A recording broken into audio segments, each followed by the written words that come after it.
Let's see, I think everyone has tuned in already. And maybe we should start. Welcome, everyone. My name is Eleni, and this is the last Winter Challenge 2023 lecture. For this last one, we have Katerina with us. I'm going to let her take the floor to introduce herself and tell us a bit more about what she does and what she will talk about today. Katerina, thank you for being here. Thank you very much, Eleni, and thank you all for being here today. Your organizers already informed me that it was quite a stressful day for you, and you had to submit your business cases, if I'm not mistaken. So I really appreciate that you took the time to be here. So I'm Katerina Chantzi. I'm working at Cleantech Estonia, and I'm super grateful and happy to be here with you, because with some of the organizers, I know them for quite a long time, and they're very excited, happy, and grateful to be here. So let me share my screen so you can see also what we're going to talk about today. I hope you see it and you see it in full screen. Oops, not yet, but soon. Give me a second. Great. Now I think you can see it. So today I'm going to talk to you about the macro level drivers and barriers to green transition. And specifically, we're going to discuss and talk about the case of Cleantech sector. Maybe some of you have already heard about that. Some of you may have not. So let's see what we can, I'm here to actually introduce you this topic and see how it's is related to the economic, but also the financial part. So a little bit more about who I am and where I work at the moment and why I'm here. So I'm working at Cleantech Estonia in Estonia, in Tallinn. And Cleantech Estonia is the founder of the Estonian green innovation sector here that support early stage level clean tech startups in Estonia and also in Europe. What I do there at the moment is I'm a chief operational officer, but I have started as project manager. So the last 2 years. So I mostly work with projects related to incubation and acceleration of clean tech ideas and technologies. From 2015, we are working closely with EIT Climate Kick, and we are delivering their projects in the local ecosystem. And EIT Climate Kick is the largest climate innovation organization in Europe. The last years also, they don't operate only in European level, but also in international level. So what we do is that we ensure that the transition to a greener economy is happening, is accelerating with the support of the business sector. And because we were feeling that we could do much more, from 2021, we have founded the Beamline Accelerator Program, which is a 4-month accelerator program, and we give 60,000 euros to the innovators that participate in the program to develop further the ideas. And we have created the Cleantech Founders Club that brings together about 100 startup founders as a think tank to develop and accelerate and support each other to actually bring this transition in reality. Thank you, Spriden, for writing also in the chat. If you have questions, please hit them in the chat, and when we finish the presentation, I'm more than happy to go more into details. Also, if you don't understand something, I also have the chat open, so if the question is relevant and I can answer it straight away, I'm gonna do that. I'm here not to show you my, my expertise, but mostly to help you to understand what we actually do. On the right, you can see some of the technologies that we have already supported through our programs, either in incubation or in acceleration. If you have questions about what are these, let me know and I can briefly explain. And all our companies, basically, after they graduated our programs, they have raised investment about 92 million euros. 80 startups have been supported by Cleantech Estonia, either 55 of them with grants and accelerator participation, and 70 of them from incubation programs. Also, from Beamline Accelerator since 2021, 24 European startups have received investment and acceleration. And you might wonder, okay, you're doing these things, you support clean tech, but what exactly it is? So basically, clean tech is a quite new term arriving for the first time in the venture capital community in the States, and is an umbrella term. So it's not only one thing, but there are many things at the same time. And as I said, it was firstly heard in the venture capital community, so it's related with investments. What we see is that cleantech is going to be the industry of the future, meaning that global cleantech markets are expected to boom and explode in the next decades until 2050. And why is that? It is because cleantech offers a possibility to address all the climate-related challenges that we are currently faced: climate change, biodiversity, greenhouse gas emissions, global warming, even though the scientists anymore do not call it global warming, but global heating, because the temperatures are rising quite rapidly. And they address the effects that all of that phenomenon have in nature, in ecosystem, in human race, or whatever is in this planet. And they do that while at the same time sustaining economic growth without compromising the environment. Is how we could call it, like a responsible business or a responsible economy, but the product or the services that they develop directly address the climate-related challenges. And as it says in the beginning of the slide, Cleantech Group states in the report in 2020 that in order to reduce the level of carbon emissions and reaching a net zero target, we can do it only by doing and supporting innovation in the cleantech sector. Cleantech Group is the global organization that does research on the cleantech sector. So they have quite a lot of credibility about their suggestions and their affirmations. And yeah, I think we can move a little bit more further to see what these technologies are and what do they do. I use this acronym CRY because it's easy for me to remember. So basically, clean tech innovation creates more efficient and cost-effective products, while they reduce the negative effects of fossil fuels in the environment, and they improve the use of natural and renewable resources. What does it mean is that they reduce the negative impacts of climate change because they reduce the greenhouse gas emissions, either when they produce something new in a product, or let's say, for example, we have some startups and some enterprises that what they do is they capture the carbon from already polluted industries, and they create materials out of that. So again, they reduce the amount of emissions that are released in the environment. Or they conserve the water, natural resources, or any other type of resources that otherwise could go to waste, and reduce the amount of waste that is produced. So it's basically an industry that is very much needed nowadays. And when we have all this issue with energy, with inflation, etc., to adapt to the new situation, to mitigate the effects of climate change, but also to adapt in the outcomes that climate change has caused. And it's important to mention here that we are not talking only about things that are happening in Europe, but in the global scale. And we'll see a little bit later what does that mean and why.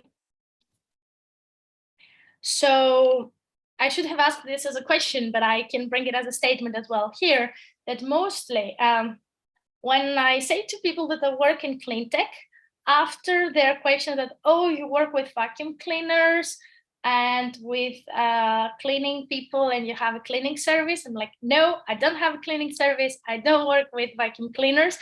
I work with technologies related to the environment. Then the second assumption that they have is like, oh, you work with solar panels, which partially is true and partially is not. So, and I can explain to you, and I will explain to you in terms of time why this assumption has been made. It's not a random assumption. So as you see here, Cleantech has several categories besides energy and power. As I mentioned before, solar panels or wind turbines or biomass, but it has implications and development also in agriculture and the food system, in materials and chemicals, so it's mostly tangible products, and resources and environment, which is related mostly with circular economy, how we can optimize the use of our resources and how we can utilize and protect the biodiversity in the environment, but in transportation and logistics as well. And on the left of the slide, you see this division between hardware, which is actually tangible, real products, and software, which are mostly digital solutions. And Cleantech has both of them. Historically, and especially from 2000s until 2008, 2010, Cleantech investments from venture capital was mostly in energy and power and mostly in hardware. And there were a lot of investments in that. It was a booming of renewable technologies. There was a lot of solar panels coming up or wind turbines, and the technology was moving forward to that. In 2008, we had an external factor. I wouldn't say that we couldn't predict it, but it was something that we couldn't predict what would be the outcome. And the outcome of that, in terms of Cleantech, was that the investors stopped investing in hardware Cleantech, and they shifted to more safe investment sector, which was mostly ICT, information, communication, and technology, and mostly software. So that affected the development of Cleantech as well. So instead of investing mostly in hardware from early 2010 until today, we see a shift to software Cleantech development and innovation as well. Not only in energy, but also in the rest of the categories that you can see here. So, okay, Cleantech is something that we need. Cleantech is something that comes in the future, but why then, if we have all these technologies, things are not moving in that direction?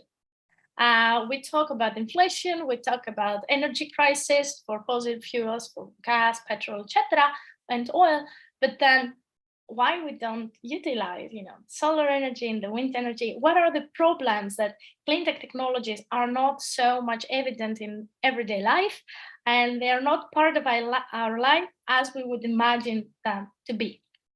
So there are some factors that hinder Cleantech development and growth, and we will start from the point of how much they differ from current technologies, from the conventional technologies.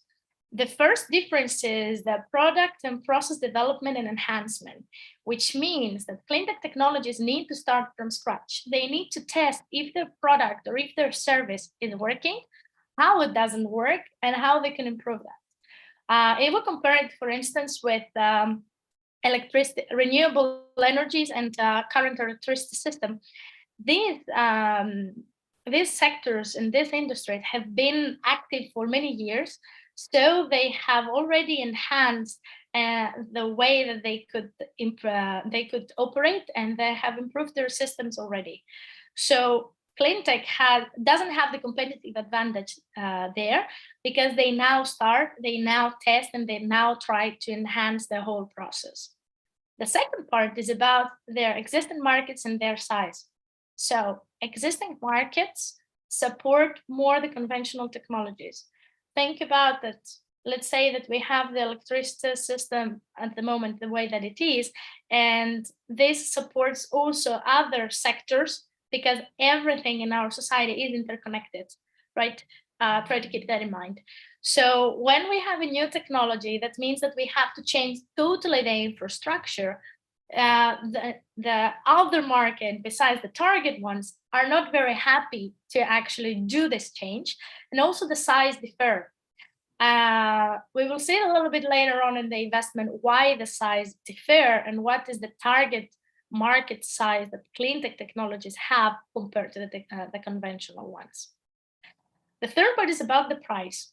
Think that you're at the supermarket and you have decided that you don't want to use any more conventional shampoos that cost maximum 2-3 euros, let's say. and you want to use a single, an alternative of single-use plastic, so you want to use a solid shampoo bar, the price is different. The shampoo bar is more expensive. So for some people that do not have this possibility to actually give this money, even though they would like to try something that is more sustainable, they do not do it because there are some price constraints. And most of the times, cleantech technologies are more expensive because it's something new and something that is not developed so well not so well, but in the latest stage. As a result, people are not willing to pay the price that is in the market. And the consumer's preference has to do already with the habit that you have solutions that you have implemented and tried for many, many times. You know how it works, you know what you expect, and it's quite difficult sometimes to switch to something new that you're not yet sure how it works, if it works for you, and is also in a higher price. And the last thing that cleantech technologies have is that they need to spread environmental awareness among the public. As for them, the environmental or social impact in some cases is so important. In order to spread their message and find people either to fund them or either to support them, they have to understand about what they talk about. So if I'm a cleantech company and want to raise awareness, maybe I sell something, let's say in the energy sector, but I see that the rest of the people and the public and the stakeholders that I'm talking to, they're not sensitive enough about this topic, and they haven't considered that as a problem or as an issue to use it fossil fuels, then it's very difficult to convey my message. So one thing that I have to do as an entrepreneur as well is to take this responsibility and raise environmental awareness so that the public is ready to use my solution. And as you see, if I go back, can I go back? Yes, again, great. There are quite many things that need to be done in order to switch and shift and transform from the conventional technologies to the cleantech technologies. And in order to do all of these things and find people to be on board, then cleantech technologies need some sort of support. And let's see what type of support they need for what topics.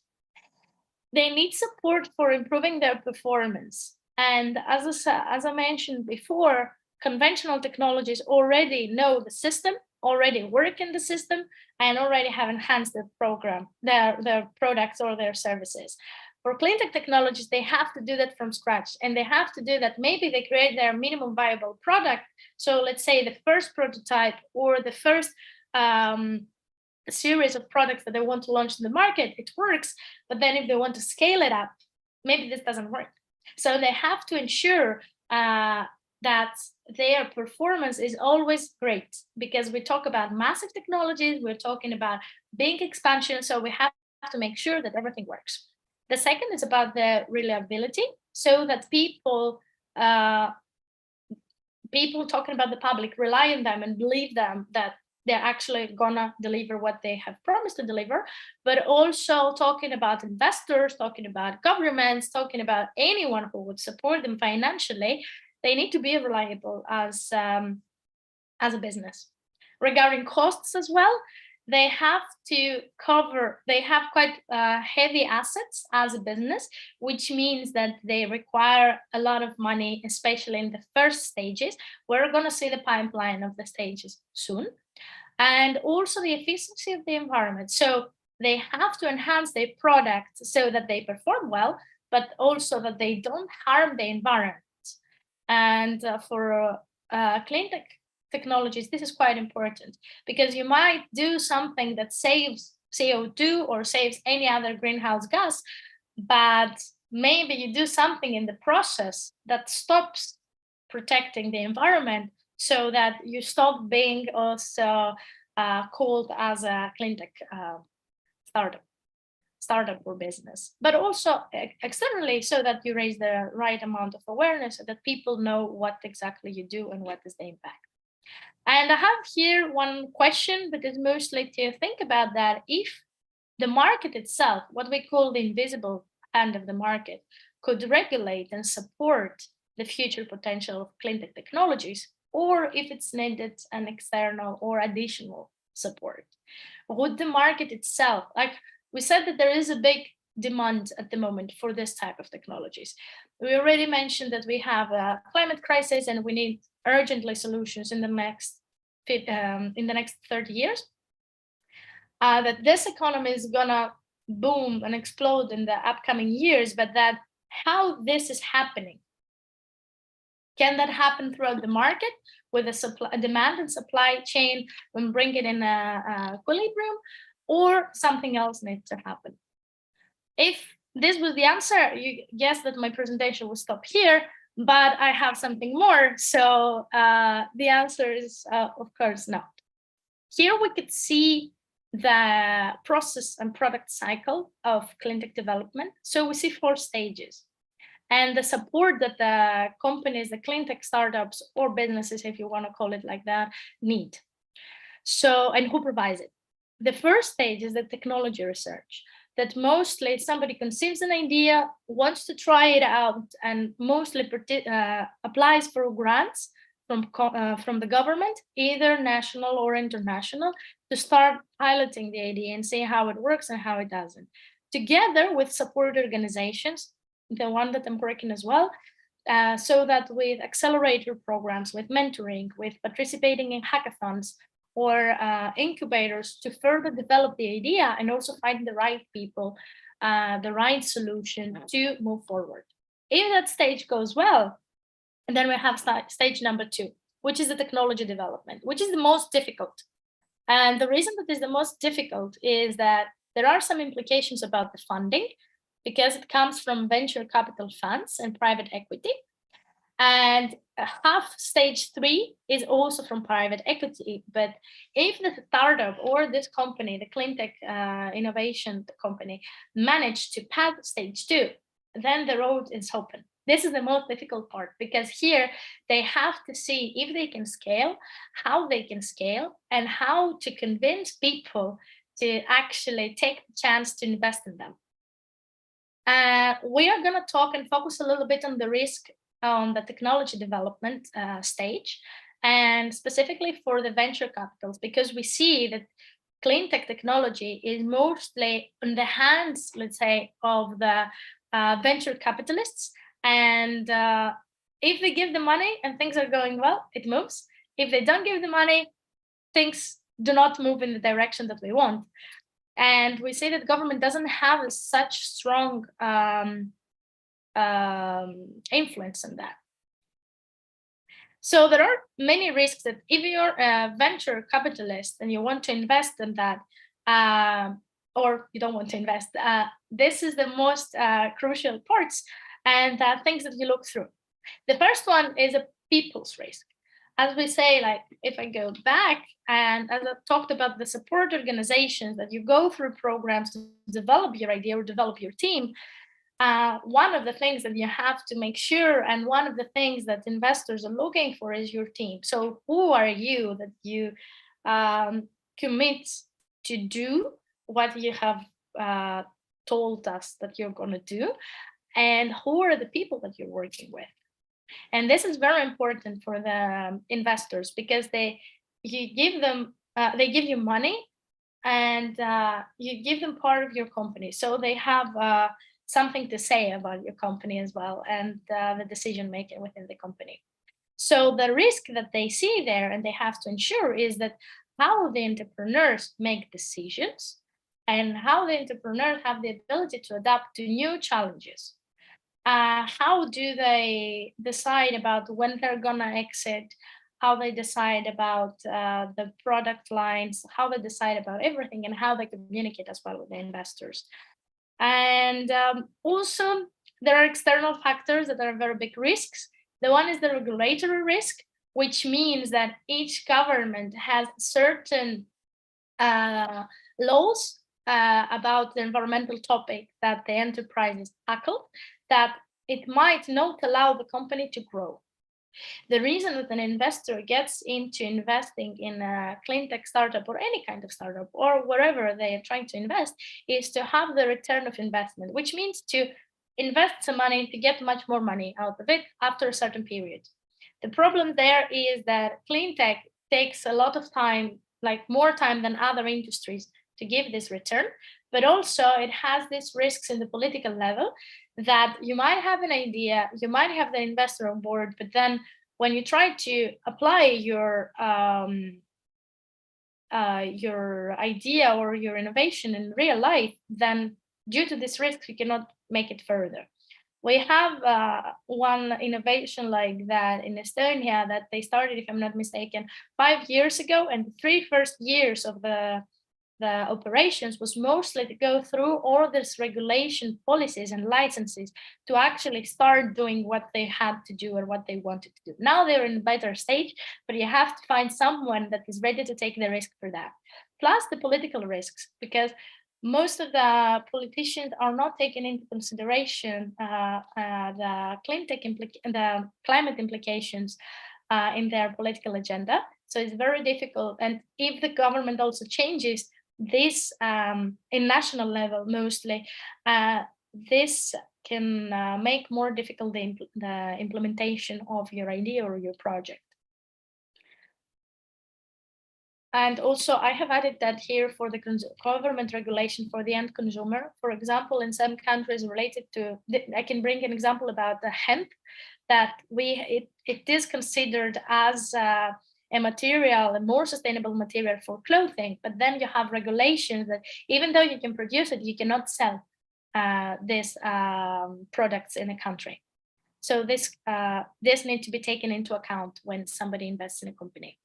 And of course, there are a lot of financial risks because, as I mentioned before, also it's a very asset heavy for scaling up. You have to put a lot of money in the beginning to set up the technology in a way that it doesn't work only in the minimum viable product, but is ready to scale. It needs time. And it has a risk that sometimes, like, if I'm not mistaken, is like 5 out of 10, like half of the investments that they do, they actually bring money back. So most of the rest are failing. So this money are just burnt money, and somebody doesn't want to burn his or her money. They want to have return of their investment. They want to have good investments, but clean tech sometimes takes a lot of time to give this investment. It's not something that you will do in 2 years. Mostly it's like 5 to 10. And also the time to exit. The investor needs to work very well with the team to understand when it's the right time to exit and what are the implications of exiting. And when we talk about exiting means that the product is if I go back in the stage pipeline, here, it's stage 4. So, oops, that went 2 back. So in the stage 4, when the company is already ready to sell and operates and functions 100%, and can be sold as well, either to the investor or to an external market.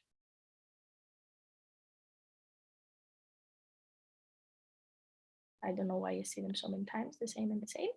Yes. And then we have the technological risk. So one risk that the investors take as well is that, as I mentioned before, maybe in the minimum viable product it works, or in some batches it works, but then if you scale it up, it might not work in the same way. So they might invest a lot of money to develop something that actually doesn't work. And this is a risk that they have to consider when they invest. And also about the product market risk. And if I'm not mistaken, this is the last. So if there's actually demand for a new product and service, and if the community already knows in advance that this thing is something that we need.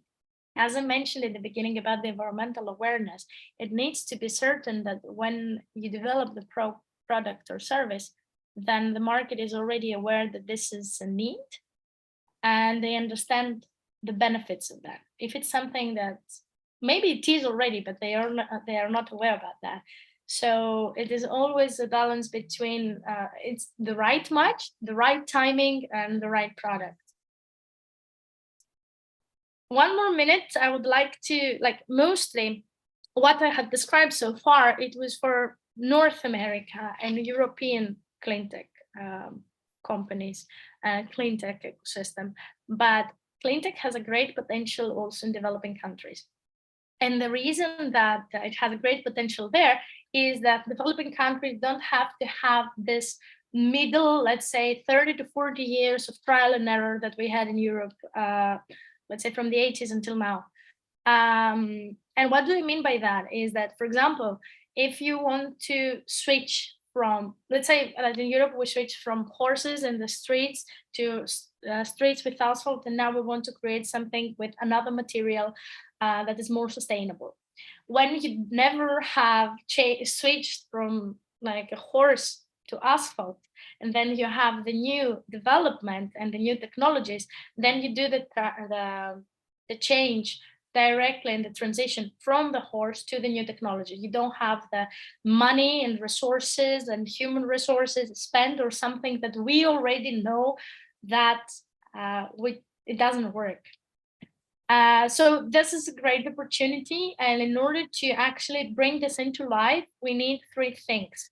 International aid, which means funds are going from the countries that or developed, let's say, or more developed countries to less developed countries to support the creation of the cleantech ecosystem there. The second part that is needed is the international cleantech cooperation.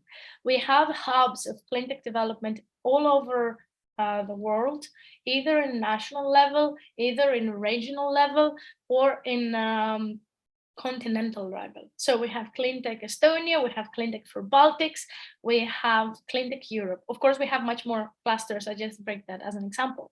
So bring all of this people together to actually see and recommend what could be implemented in other countries, and so that the less developed countries can also create their domestic cleantech innovation and reduce the amount of carbon emissions or any other greenhouse emissions they produce without spending a lot of money and resources to things that we already know that they don't work.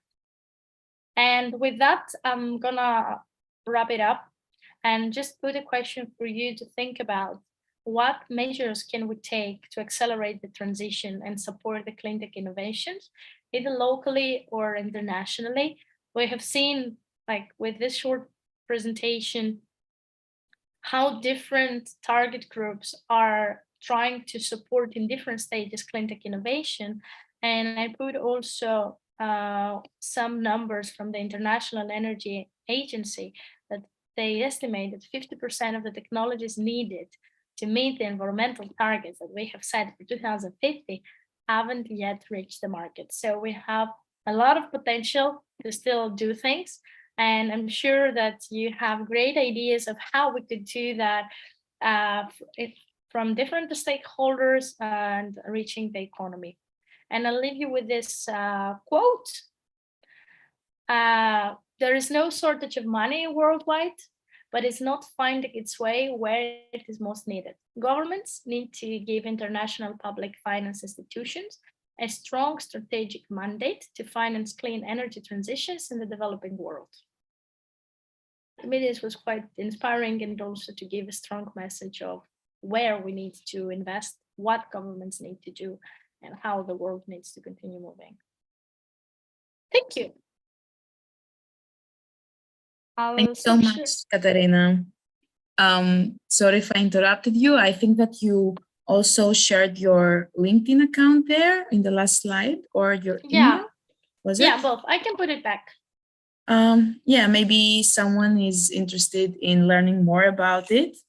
And I think that my first question would be, what would you recommend to someone that, for example, he first ever hears about cleantech through this presentation? What would you recommend? And he finds it interesting.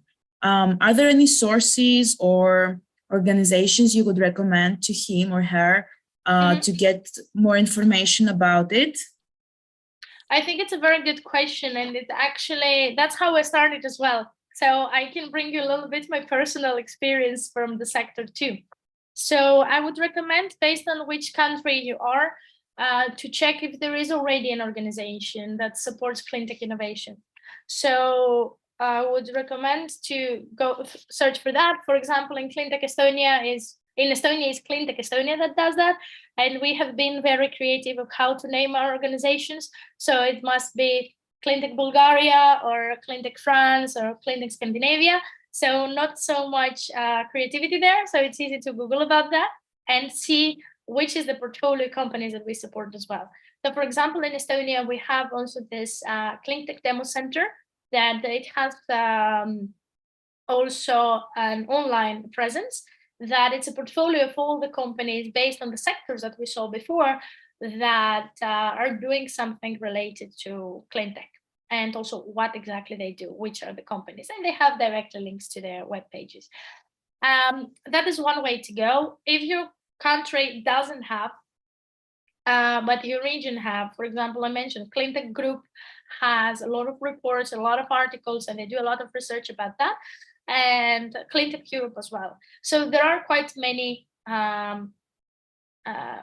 many resources of information available online. Other than that, as I said, I'm going to share a little bit my experience. I was participating, I knew about Cleantech Estonia, but I have never met them or come in contact directly. And I couldn't understand what exactly they do and what is Cleantech. I was like, okay, they do something related to environment, but what exactly and how I could support. I couldn't find information how I could get involved. But it happened that when I was doing my master, I was participating in one of the EIT Climate Kick programs. So if you check also Climate Kick, you can see all the partners across the world that participate and write projects together or do projects together. To boost the acceleration of Cleantech and in general to the acceleration of green economy. So there you can find either local points of contact with someone or find something that fits you. One of the great things that I have experienced as well in Cleantech and in Climate Kick community is that even like my co-participants, my fellow participants from the program I was participating, they're not involved in Cleantech, but they're involved somewhere in the world in some sort of environmental project. And that's the thing that I really like about working in the environment, that it is so much interconnected, and there's, I wouldn't say that there's no competition, but there's a more healthy competition. It's because the goal is the same for all. The goal that we all have is to basically prevent catastrophe, a natural catastrophe because of climate change. And climate change is not that happens by itself. We humans create it. So in the Cleantech or environmental sector, you have people that they all understand that we have created that as a race, as a human race, as a species. So we are the ones that we are gonna solve it with different ways, of course.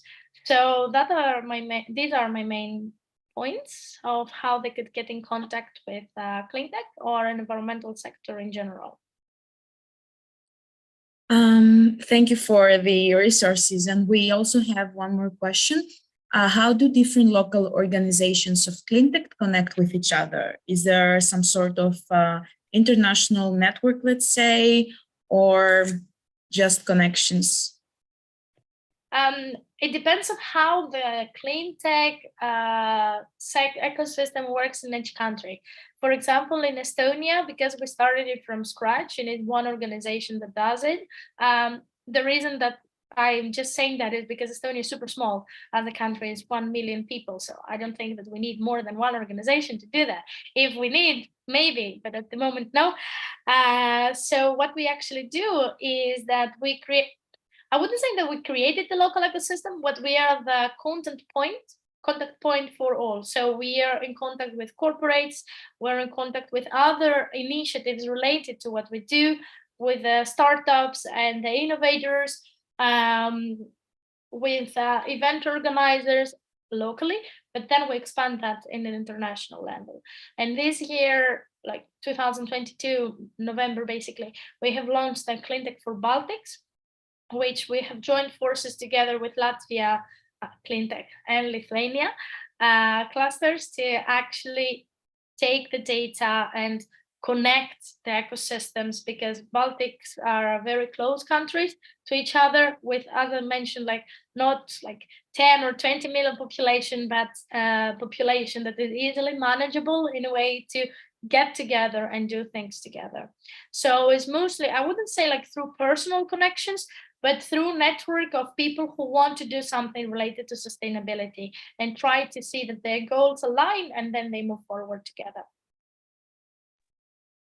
Yeah, I think this makes sense. And the last question, I guess, do you think there is enough representation and information provided in today's business world, or I don't know if society is the right term to use, about clean tech, and how can we help showcase the work that's being put in and the solutions that are being provided? That's a very good question. I would like to be more optimistic about that, and I think it's most of the main discussions that we have also in our team. Before I joined the company, I was feeling that nobody knows about that, but then when you enter and you have your network knows already what it is, so you somehow get trapped in your bubble that everybody knows what you're talking about. But as long as you get away from your bubble, you realize that this is not the reality, and people think that I'm selling vacuum cleaners. So how I actually spread the message about clean tech. So what you do at the moment is a great opportunity to actually spread the message and talk about this type of technologies and talk about the sector. I would say that I would say that there's no representation. There is representation, but because there are so many issues for the funding, the innovators are mostly focusing on how to get the technology developed so that they can scale. And there's not so much information about that. And you said society, but I would say civil society, and like the community, let's say, that the everyday people, as we say. On the other hand, we have businesses that have challenges that they would like to solve, and they would like to integrate more innovations in that, but they don't know which is the reference point that they can lead them to the right solutions. I haven't seen it in other countries. I'm not aware about that, so I cannot add something in this. But in Estonia, we have done a lot of progress the last years with the Cleantech Demo Center in the beginning that is open to everyone to come and see the demos of the technologies. And also we had delegations from the President's office and the government office to actually see what they could implement. So they know now that we are a reference point, and they come to ask and they see what they would like to test and what they would like to try out. As I mentioned also in the presentation, the conventional technologies are very difficult to switch from the conventional ones to clean tech ones. Not because they are not good enough, but humans are creatures of habit. When we have habits, when we have routines, and we know how everything works, we feel safe. So when we jump to something that's unknown, we don't feel safe. So it needs some time to build a credibility, build some reliability, and be secure to make this change. And we use clean tech technologies, but most of the times we don't know that they are clean tech already. I actually do agree. I think we need some time to adjust to the new information and get familiar with this new information and these new practices. If I could make one more comment. Yeah. Also, this is my personal opinion, totally, about how the media, what media consumes most information, and and share information. We mostly get negative information, pessimistic information, that there is no solution, there is nothing that can be done, and we are basically, we wait to die. Either from COVID, either from the war, either from the environment. Of course, people are dying for all of these things, and I'm not saying that this is not happening. What I'm saying is that at least for the environment, you have technologies and things that are already happening and already creating hope for the future. But I wouldn't say that it happens intentionally, but we tend to share negative news rather than positive. And clean tech sector is a positive news that create hope. So it depends on what society we would like to live, and what the news we would like to share, and what the news we would like to consume. If there is a demand for more positive things, then I think there would be some space to get this information and this message spread out. Of course, yeah, the media, I think, plays a huge role in how we view things and how we perceive things. But maybe things are changing slowly, and we hope to see more of clean tech companies being represented in the media.